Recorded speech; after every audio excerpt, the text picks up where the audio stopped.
یہ جو تصور ہے کہ بھر دے جولی میری یا محمد، یہ سب توہمات ہیں، اللہ کے پیغمبر نے ان سے نکالا اور ہمیں صحیح بات بتائی کہ اللہ ہی سے مانگو، اللہ ہی کی بارگاہ میں اپنے آپ کو پیش کرو، اللہ کی بارگاہ میں کسی کے واسطے دینے کی کوئی ضرورت نہیں ہے۔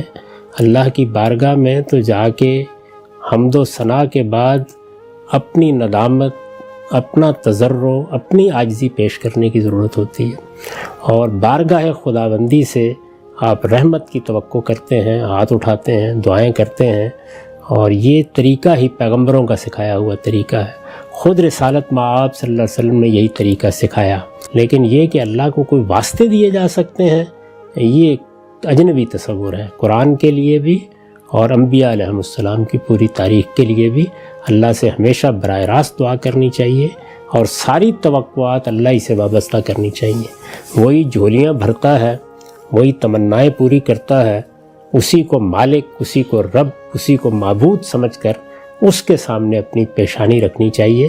اللہ دیتا ہے اور میں بانٹتا ہوں، تو اس کا مقصد کیا ہے؟ اس کا مقصد یہ ہے کہ اللہ ہدایت دیتا ہے، اللہ کرم فرماتا ہے، اس نے غنی کیا ہے ہدایت دے کر، اس نے قرآن نازل کیا ہے، تو حضور فرماتے ہیں کہ میں وہ تقسیم کرتا ہوں۔ یہی توحید ہے، ایاک نعبد و ایاک نستعین۔ ٹھیک ہے سب